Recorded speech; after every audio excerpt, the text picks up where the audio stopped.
ప్రజల కళ్ళల్లో దుమ్ము కొడుతూ ప్రభుత్వ ఆదాయానికి గండి కొడుతున్న అక్రమ స్టోన్ క్రషర్లపై ప్రభుత్వం ఇప్పుడు కొరడా గొలిపిస్తుంది.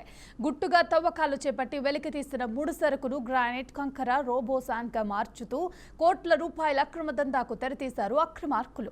ప్రభుత్వానికి చెల్లించాల్సిన రాయల్టీ ఒక్క రూపాయి కూడా ఇవ్వకుండా అక్రమ సంపాదనకు అలవాటు పడ్డారు. దీంతో పెద్ద ఎత్తున ఫిర్యాదులు రావడంతో ప్రభుత్వం రంగంలోకి దిగింది.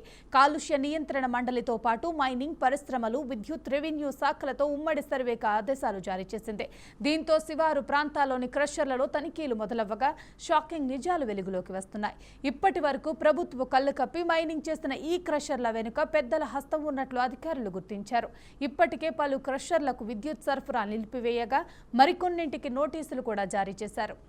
ఇదిలా ఉంటే ఓఆర్ఆర్ చుట్టూ భారీగా నిర్మాణాలు జరుగుతున్నాయి. ఈ నిర్మాణాలకు కావలసిన కంకర, గ్రానైట్, రోబో శాండ్ కోసం రియల్ ఎస్టేట్ మాఫియా తమ సైట్ల వద్దే ఆర్ఎంసీ ప్లాంట్లు, క్రషర్ మిషన్లు ఏర్పాటు చేస్తుంది. నిజానికి అనుమతులు లేకుండా వీటికి ఒక్క విద్యుత్ కనెక్షన్ కూడా ఇవ్వకూడదు. కానీ స్థానిక సంస్థల అనుమతులు, రెవెన్యూ, ఇరిగేషన్, పీసీబీ, హెచ్ఎండిఏ, సిఈఓఐజీ, ఎన్ఐఓ స్కీల్స్ లేకుండానే విద్యుత్ కనెక్షన్లు ఇచ్చినట్లు ఆరోపణలు వెలువెత్తుతున్నాయి.